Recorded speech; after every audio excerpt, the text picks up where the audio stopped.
Bien. Acuérdense que para aplicar un medicamento en un paciente, yo tengo la presentación de ampolla y ahí tengo, silencio, ahí tengo una dipirona.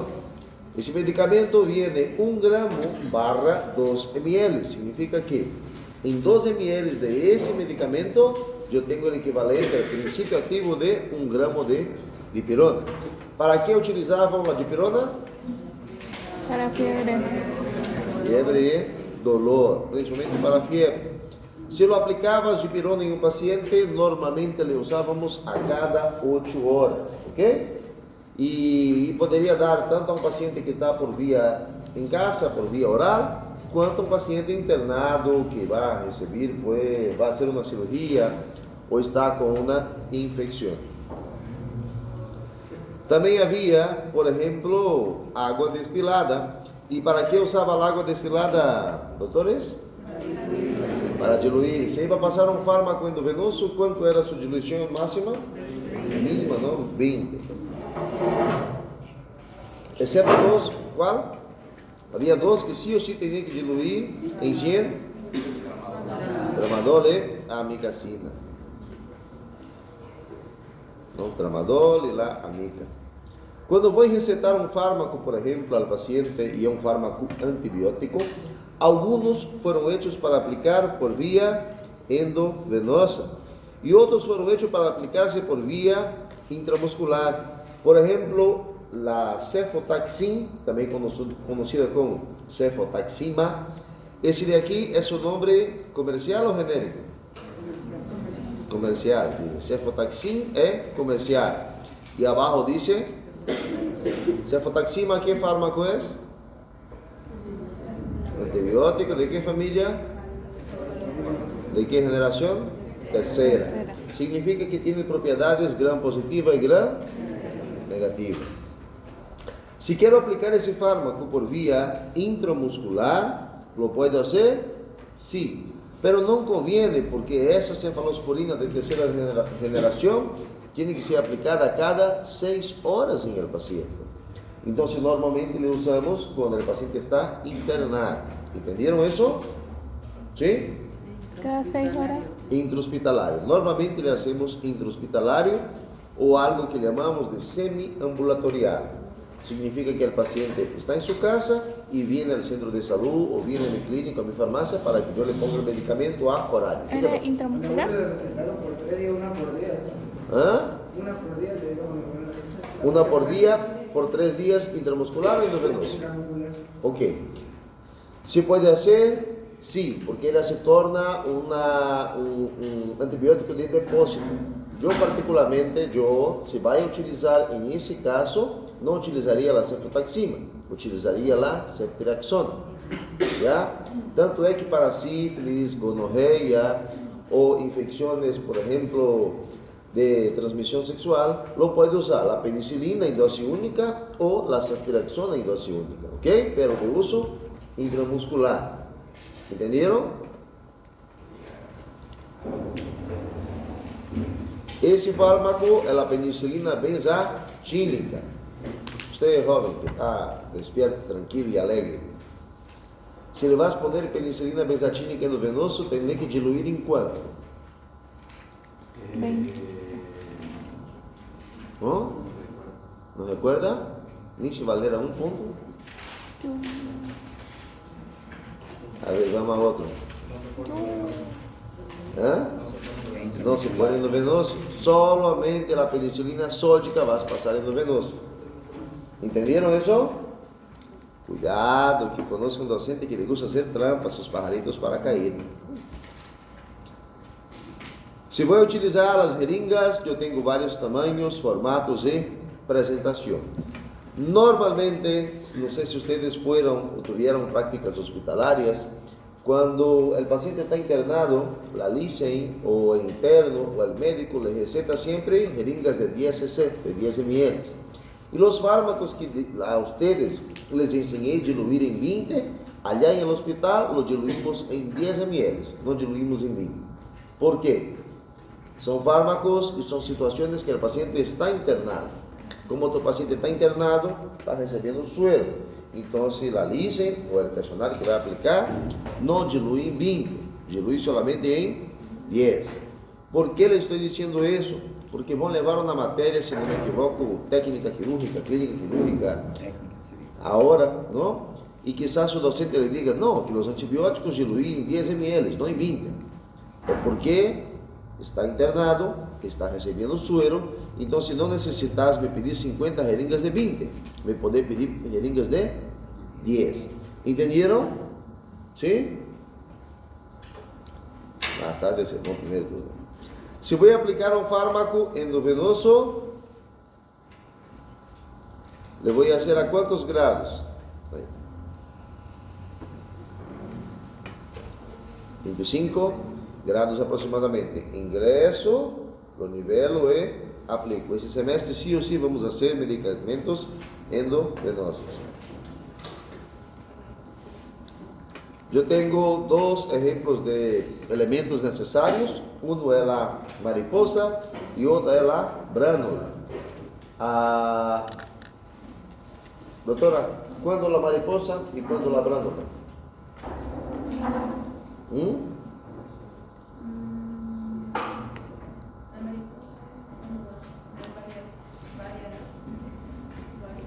La mariposa cuando va a hacer una inyección, algo ahí solamente. Y la bránula cuando vas a tener el paciente recibiendo vía, recibiendo suero por un tiempo mayor, ¿no? La diferencia de la mariposa de la bránula es que la bránula tiene su aguja para poder realizar la función y tiene un catéter que te va a auxiliar para que quede ahí en el brazo después y eso no se perfure la vena del paciente. Entonces me permite una mayor comodidad al paciente, una mayor flexibilidad. Haciendo su internato o visitando algún hospital, quizá ustedes vean doble acceso, doble vía, triple vía, son para casos especiales.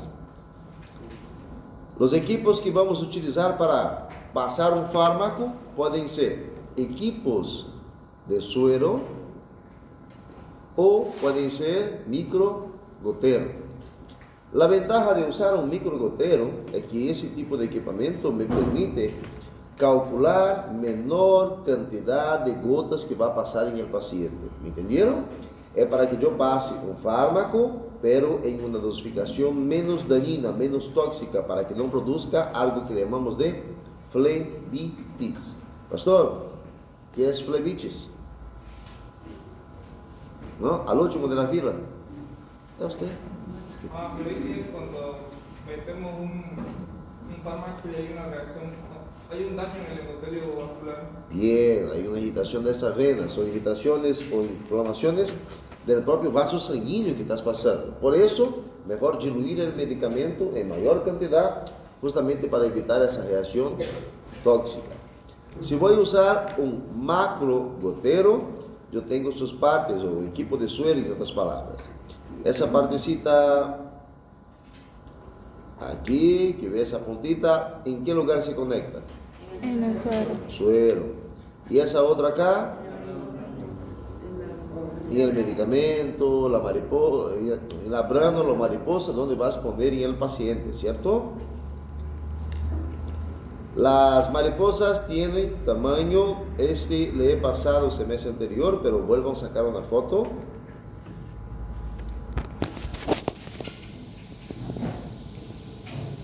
¿Para qué se usa cada uno de los tamaños? Mínimo 21 y 23 necesitan manejar. A excepción de la 20 y 22, las mariposas todas son en números ímpares, por si acaso. Oi. Y por ejemplo, yo conocí una viejita que sus venas son demasiado delgaditas. Ya. ¿Se puede usar el antibiotico? Sí, 22, 25, 23. Cuanto mayor sea el número, más delgada es su calibre. ¿Ok? Cuanto menor sea el número, más grueso es su calibre. ¿Ok? ¿Entendieron eso? Entonces, niños, adulto mayor, pacientes que hacen diálisis, paciente que tiene venas muy delgaditas o muy débiles, utilizas mariposas de gran número, significa bajo calibre. ¿Está bien? ¿Tiene más números que ese? ¿Ah? Tiene más. Doctor, Oye, doctor. ¿en qué caso se usa la de 19? Son casos que tenés que, por ejemplo, antiguamente teníamos que usar en quirófano las mariposas porque no teníamos bránulas ahí. Entonces le ponías la mariposa, solo que el paciente no podía moverse mucho y en el quirófano está bien. Entonces para esos casos sí. Ahora ya se va a entrar en desuso porque tenés otras opciones más fáciles. La vena más gruesa, podés usar una de 19. ¿Me entiendes? Ahora, en relación a esta, sí. 14, 18, ¿ya? 16, esas más gruesas, esas bránulas más gruesas, usamos para pasar volúmenes en infusión de grande volumen. Por ejemplo, imagínense que un paciente está víctima de un accidente de tránsito y está entrando en shock y necesita pasarle suero y pasarle muy rápido. Entonces, para pasar ese volumen con mejor calidad, le usas una bránula de grueso calibre. Estás con un paciente y necesita pasarle sangre. La sangre es un poco más espesa. Necesitas de una bránula de grueso calibre. Ahí sí lo vas a usar. Pero si es un paciente como ustedes, utilizar la bránula número 22, la 20 máximo, o si es un niño o una niña, a los neonatos, ¿no? Usar la número 24. Y si es Gustavo, ¿qué bránula va a usar, pastor? Quem é Gustavo? Esse rapaz aí. Esse aí. Esse. Uma 14 também? Misericórdia dele, né? Las gránulas sí son números pares. Ahora são todas Las número bránulas par. son número pares, ¿ya? Y como sé que ustedes hicieron medicina solo para tener placer de hacer matemática, ¿les hablé alguna vez sobre la fórmula de goteo? Sí, ¿Sí? ¿Se acuerdan? sí. Por ejemplo, digamos que al paciente Clark Kent le vamos a pasar 2 litros de suero en 24 horas. La fórmula de goteo quedaría así. Volumen en ml. 2 litros significa 2000 ml. ¿Ok? ¿En cuánto tiempo lo quiero pasar? 24 horas. ¿Entendieron? 2000 dividido por 3 veces 24. ¿Cuánto da 3 por 24? Ayúdeme. 78. Pasó, se fez errar, pastor. Não, Doctor, não é. 72. Tu fez errar e duvidar do pastor, tá vendo? O pecado que eu cometi?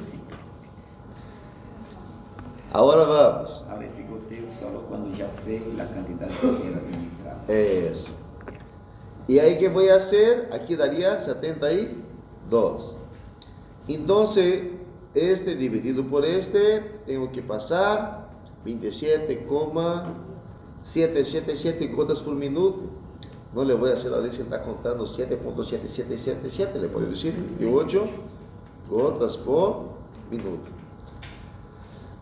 ¿Entendieron? Esa es una fórmula que usamos para mantener vía. Si quiero, por ejemplo, pasar un suero vitaminado en un paciente de 1 litro y lo voy a pasar en 8 horas, significaría 3 por 8. ¿Cuánto daría? 24. Podría pasar a 40 gotas por minuto. ¿Me entendieron? ¿Sí? Anótese esa fórmula. Le van a pedir algún día en su vida y no quiero que pasen de fármaco diciendo, pucha, nunca aprendí esto. ¿Ya? No se olvide que para pasar un medicamento endovenoso necesita los 5 ciertos. Me acuerdo que a uno de los grupos, usted nunca dijo eso en clase. Les mostré paciente cierto, medicamento cierto, dosis cierta, vía de administración cierta y técnica cierta. ¿Ok? Nótese esto.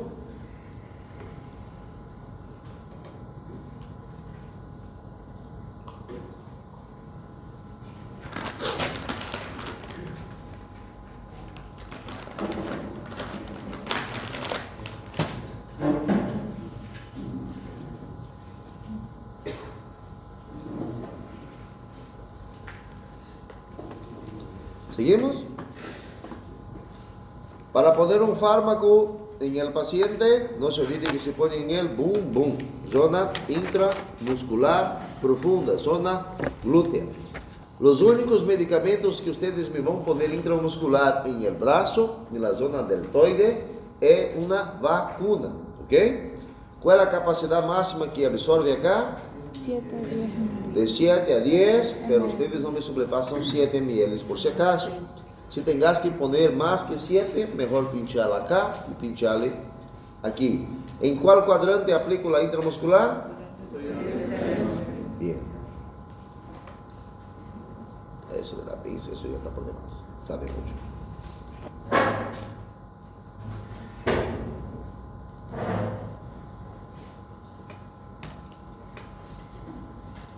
Semanas anteriores les hablaba sobre la clasificación de los antibióticos, cuándo podría ser bacteriostático, bactericida, y quiero reforzarles esto. Al pasar un fármaco por vía endovenosa, él empieza a hacer efecto mucho más rápido. ¿Por qué? Ya están activos, no necesita pasar por el hígado para metabolizarse. Algunos se quedan unidos a proteína y van quedando por mucho más tiempo en el cuerpo. Otros luego pierden su efecto. Y eso es justamente lo que me determina que le dé un fármaco a cada 6 horas, a cada 8, a cada 12 o una vez por día. Dicho eso, acuérdense que esto es fundamental para fármaco 1. Si le doy dosis para fármaco 2, si le doy dosis muy baja, le subdosifico. Significa que si es un antibiótico, la bacteria va a ganar resistencia. Si le doy dosis muy altas, lo puedo intoxicar y producir efectos adversos graves en el paciente. ¿Y a qué se refería rango terapéutico? La dosis correcta. Yo tengo una dosis máxima y una mínima para poder hacer una acción en el paciente. ¿Alguien hasta ahorita no tiene idea de lo que está pasando? ¿Están consiguiendo entender? Si consiguen llegar a eso, significa belleza. Hicieron algo de provechoso en su vida en esas 3 semanas. Le hablaba de los beta-lactámicos, que era una familia importante, y esos beta-lactámicos tenían las penicilinas, las cefalosporinas y los carbapenémicos. De las penicilinas tenía la bezatínica, que era mi estrella, y la sódica, que era mi estrella. La sódica era la única endovenosa. La bezatínica tenía la ventaja que le ponían en el bumbum y duraba ¿cuánto tiempo? 18 a 45 días. De las penicilinasas tenía dicloxa y cloxa. La cloxa, ¿para qué se usaba? Uso endovenoso e infecciones en piel. Y la dicloxa vía oral, ¿cierto? Ampicilina, ¿se usaba por vía oral? Ya no. Solita, no. Puedes comprar, pero mi consejo como personal de salud es no perca su tiempo porque hay muchos casos de resistencia, excepto si tengas un cultivo y antibiograma que te diga pode usar que no pasa nada. A amoxicilina con clavulánico, lo que hacía por si acaso el clavulánico era inhibir la enzima beta-lactamasa, como si fuera la capa de invisibilidad. En otras palabras, no permitía con que esa enzima producida por la bacteria pudiera destruir mi antibiótico. Piperaciclina con tozobactam era un fármaco estrella que estábamos usando en el día a día, principalmente de uso intrahospitalario, en terapia intensiva, en UTI, en traumas de gran porte, porque ese fármaco, esta última generación de las combinaciones con beta-lactámicos, para evitar justamente la resistencia.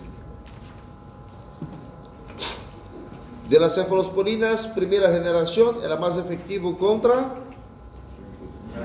Gram positivo. tercera generación. Gram positivo y algunos gram negativos. También que sepa todos los efectos y etcétera. A mí quiero que se concentre en primera y tercera. Si usted me aprende a primera y tercera, pero aprendela bien, quedo tranquilo. ¿Ya? Segunda, se usa cefuroxima, pero no mucho. En algunos casos vamos ver utilizar. Y cuarta generación, espero que no tenga que utilizar en su vida profesional. De los siguientes familias, macrólidos eran fundamentales principalmente en caso de resistencia o no, de hipersensibilidad a los beta-lactámicos. Aminoglucósidos eran fármacos fundamentales para el día a día, pero tenía que tener cuidado por causa de su bien. Glucopéptidos, vancomicina, ¿para qué se usaba eso? Bien, era tu última línea de acción en relación a los antibióticos potentes, ¿no? Vancomicina, si el paciente es ya resistente a la vanco, si la bacteria es resistente a la vanco, va a tener un gran problema. Última opción de... Una de las últimas. Hay otras nuevas que lanzamos, pero la mayoría no está disponible. ¿Y la banco era Es antibiótico. Endovenoso, sí o sí. De las quinolonas tenía el ácido nalidíxico. Ese fármaco fue creado muchos años atrás y solo servía para hito en pacientes pediátricos. Tenía una característica que dejaba la orina color naranjado. Norfloxacina, ¿se usa? Sí, ¿en qué situación? ¿Cómo es el nombre comercial del fármaco que vamos a usar? Uridón F.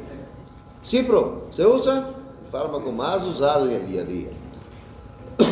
Levo, sí. Moxifloxacino, espero que no tenga que utilizar. Full atención. ¿Ya? Oh, no quiere decir que no me lo vayan a hacer los demás, ¿eh? Cuidadinho que le esté apilando su tabla sin fármaco. Clorofenicol, su defecto era... Nunca podía orar porque tiene muchos efectos colaterales. ¿Cuáles? El motivo, le dije a ustedes, ese fármaco es muy bueno, pero yo nunca lo voy a usar en mi vida por causa de su... No, menor de mis problemas. Depresión de la médula ósea. Solo vas a usar pues, en casos full necesarios. Hay 3 fármacos que no me gustan: nimesulida y clorofenicol hasta ahorita. ¿Ya?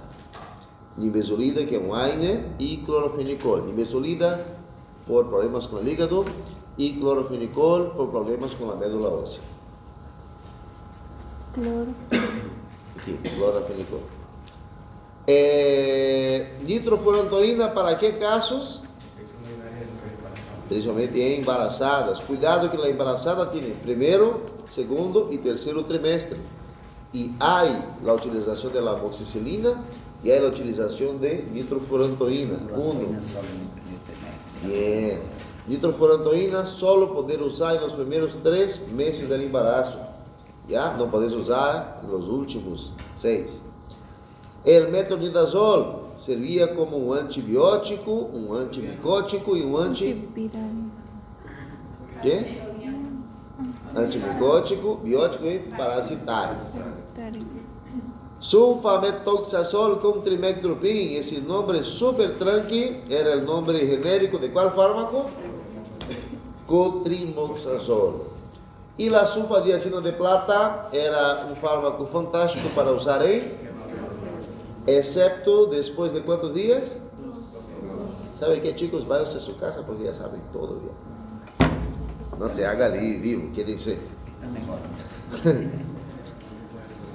Parte 2. Si usted me entendió eso, estamos en el camino cierto.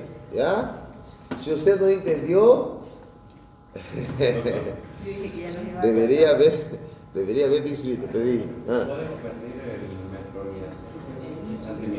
Antimicótico, antibiótico y antiparasitario. ¿Ya?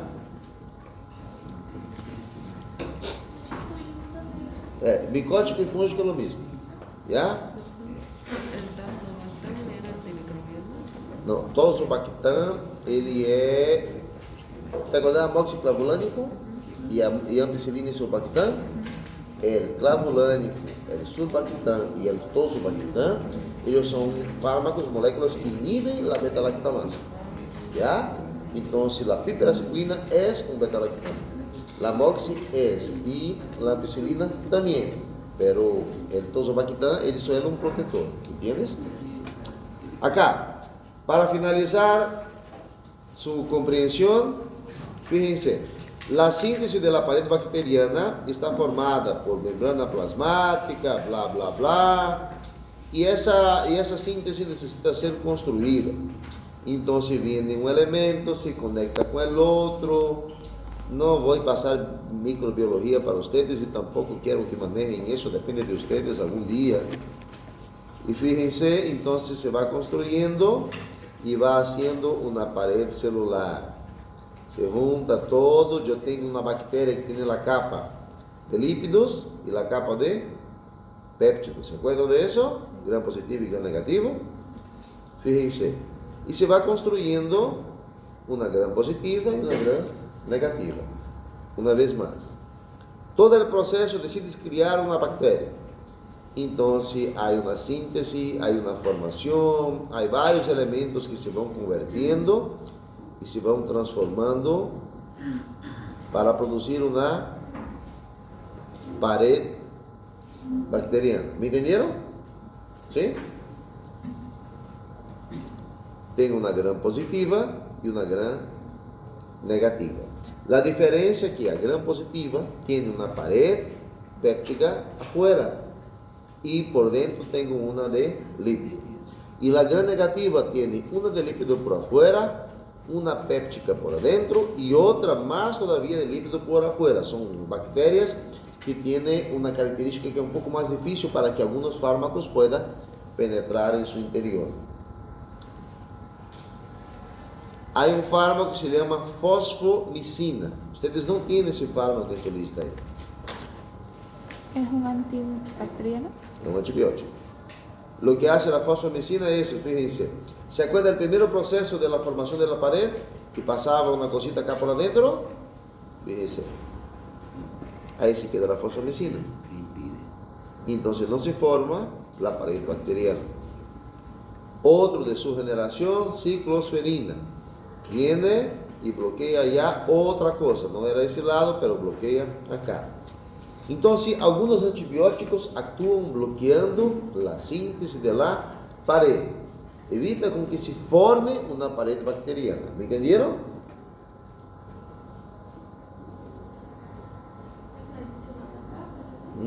No.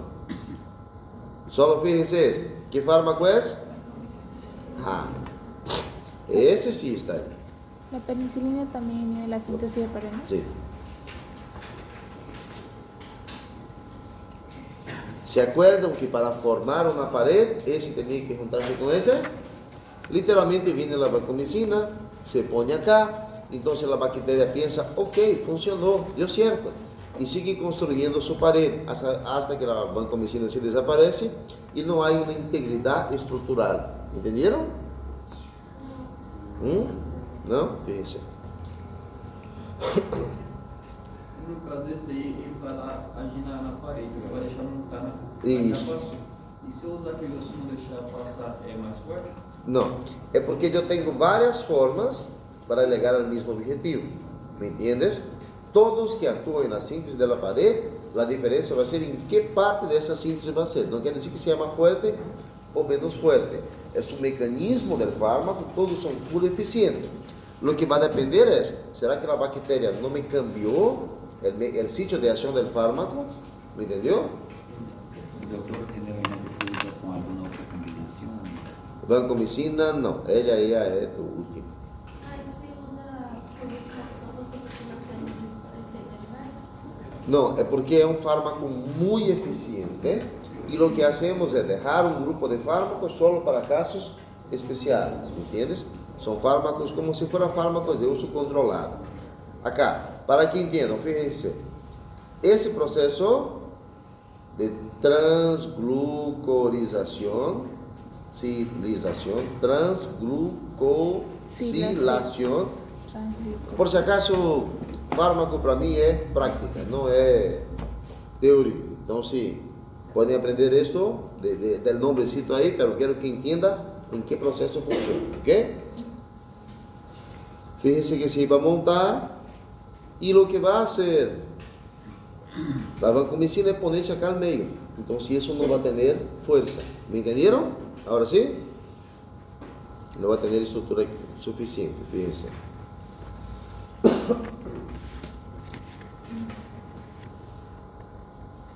No deja que se conecte. Bacitracina, otro fármaco.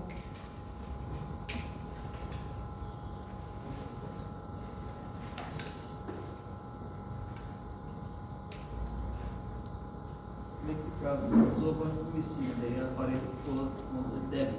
Sí. Daí vem outro medicamento para destruir. No. Es como si fuera a montar un castillo, un edificio. Si usted no pone la base del pilar de sustentación, se va a caer. ¿Me entiendes? Entonces la pared se cae, la bacteria pierde su permeabilidad celular y ¡pum!, se explota. Y bueno, ¿ya? Eso, fíjense bien, quizás sea importante un tal beta-lactámico, o sea, mitad de su parcial. Oye. La vancomicina y la vancomicina tienen el mismo mecanismo. ¿Cuál? Vancomicina y No. Todos ellos actúan en la pared. La fosfomicina me bloqueaba, había un redondito luego al inicio que convertía de una cosa a otra. Y la vancomicina, ella me actúa allá, ya la parte final del proceso de formación de la pared. Entonces, todos actúan en la pared celular, pero uno, la pared bacteriana, uno por un mecanismo y otro por otro. ¿Ok? Doctor, la bacitracina lo usan más en tópico, ¿no? Sí. Cuando hay herida. Sí, parasital. sí. Es un fármaco que vas a usar, pero no conviene mucho porque tiene mucho cachullero de resistencia. Penicilina, cefalosporina, beta-lactámicos.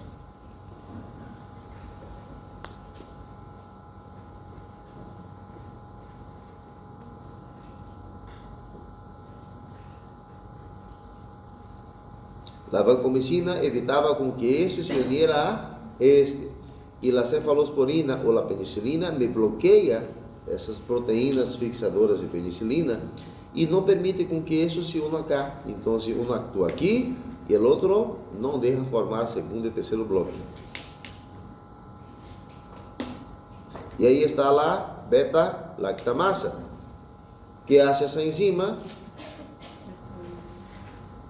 me destruye la cefalosporina y ella no va a conseguir hacer su efecto.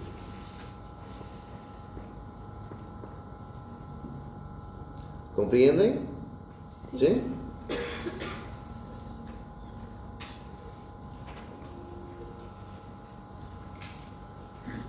Fíjense, aquí estoy hablando no de la pared bacteriana, estoy hablando del núcleo celular, del núcleo bacteriano. Entonces, para que pueda funcionar, para que una célula se transforme en dos, yo tengo un ADN bacteriano. Y esa multiplicación de una célula, de una bacteria en dos, significa que voy a duplicar el ADN. Para duplicar ese ADN bacteriano, necesitas sí o sí que algo venga y lo prepare. Existe una enzima del cuerpo bacteriano que se llama RNA polimerasa. No se preocupen con ella todavía. Ele me saca una copia. Ya me saca el ARN mensajero. Hay otra que va a agarrar esa copia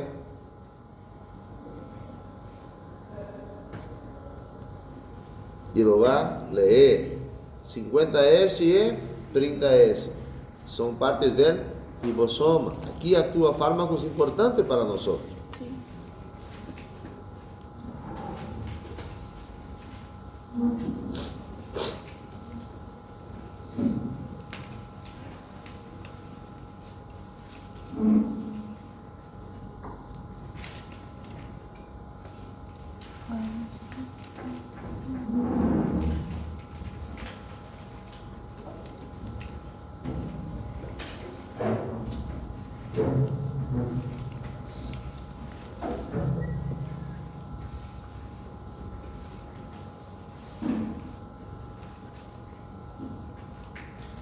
Me van presentando y se va criando una cadena de péptidos. Para algo debe ser.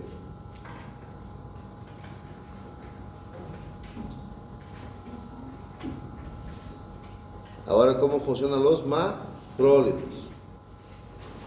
¿Se acuerdan que va a pasar eso?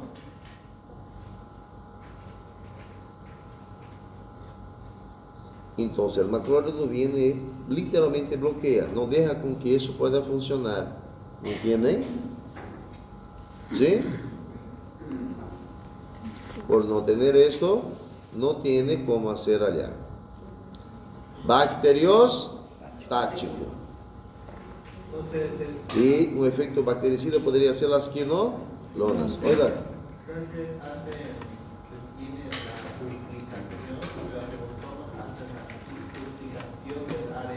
Sí, es porque la función de un ribosoma en una célula es producir proteínas, ¿entiendes? Normalmente viene una mensaje, o sea que la célula produce, o que sea algo externo, y le manda al núcleo, y el núcleo le manda un ARN mensajero al ribosoma. Le dice, ribosoma, necesito construir la proteína tal para hacer tal cosa, ¿me entienden? Y por no conseguir producir esa proteína, se muere la bacteria. ¿Cómo funcionaría la resistencia? Viene un elemento, el fago, y ese fago va a hacer una mutación, y al mutar el ribosoma, ese macrólido no va a conseguir conectarse acá, no va a encontrar su capacidad de conexión y va a seguir produciendo su cadena polipéptica. Otra cosa serían las bombas de efluxo, ¿se acuerdan? Entraba el fármaco y era mandado hacia afuera.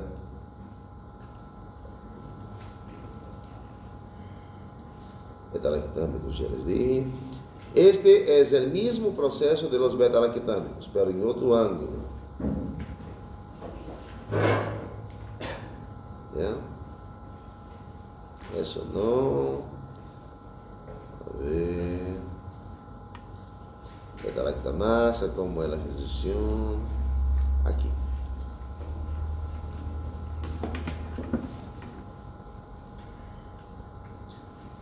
Hay una síntesis de ADN, aquí está la hélice del ADN, y para eso viene una enzima para poder facilitar o producir la replicación. Esa señorita se llama DNA polimerasa. Saca una copia de uno y una copia del otro y lo va a pasar a otra enzima del cuerpo de la bacteria que se llama DNA girasa, conocido también como topoisomerasa 2. ¿Qué va a hacer DNA girasa?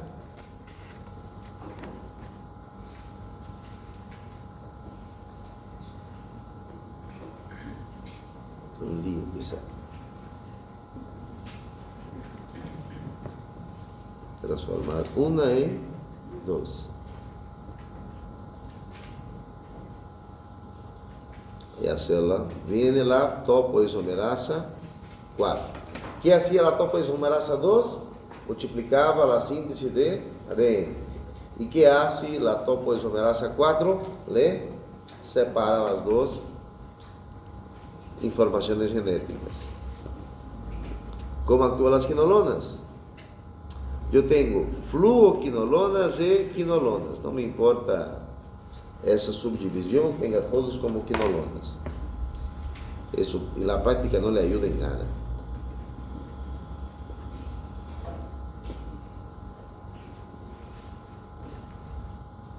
Bloqueiam justamente essa multiplicação do ADN. ¿Me entenderam?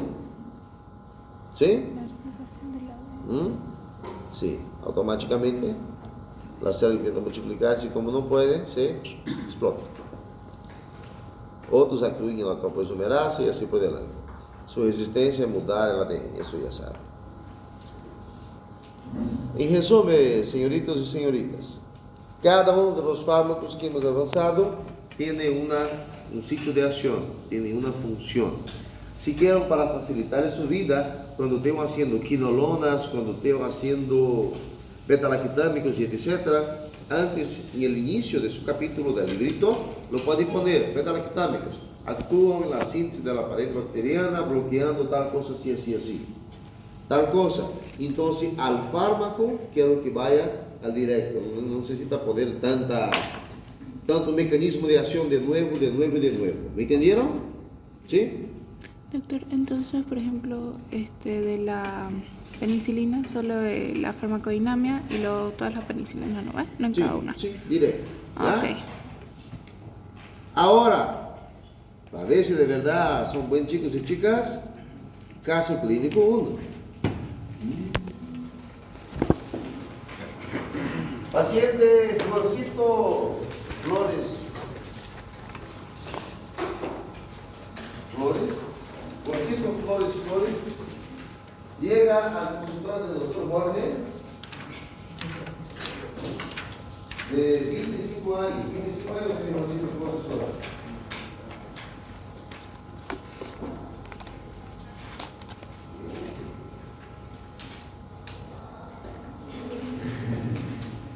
Y ese Florcito Flores está con un proceso de faringoamigdalitis. Como ya son profesionales, por favor, dame tratamiento para Florcito Flores. Y lo que quiero es que le dé un fármaco antibiótico, un fármaco para tratamiento sintomático y un fármaco para tratamiento coadjuvante. Quero 3 fármacos em sua receita: um antibiótico, um de tratamento sintomático e um coadjuvante.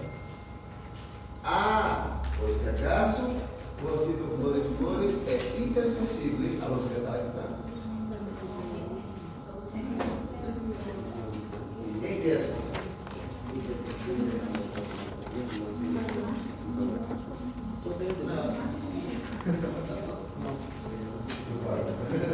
Vamos processar. Não sei, qualquer forma que eu consigo, eu vou fazer isso dentro da lactação.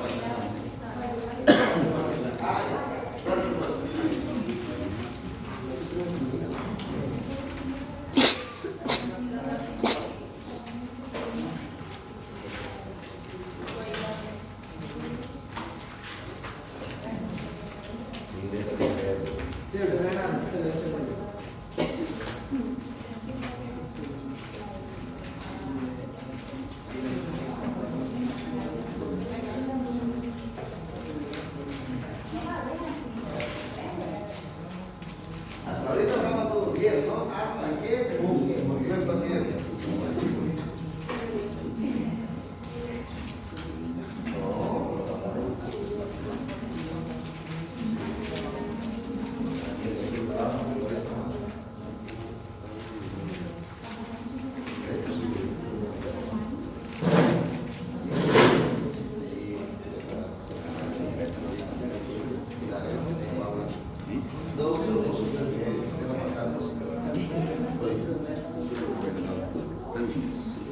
Sí, son 3 fármacos, un antibiótico, un sintomático y un coadjuvante. A, B, para los síntomas y